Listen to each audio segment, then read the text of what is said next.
শীতের মৌসুমে বাঙালির একমাত্র আবেগই হলো পিঠেপুলি উৎসব। আর আমার রান্নাঘরে পিঠে হবে না তা কী করে হয়? তাই আজ আমি নিয়ে চলে এসেছি সকলের পছন্দের ক্ষীরের পাটিসাপটা।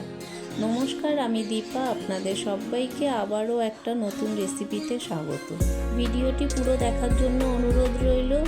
ভালো লাগলে প্রতিবারের মতো এবারেও একটি লাইক ও কমেন্ট করবেন। সকলে ভালো থাকবেন, সুস্থ থাকবেন।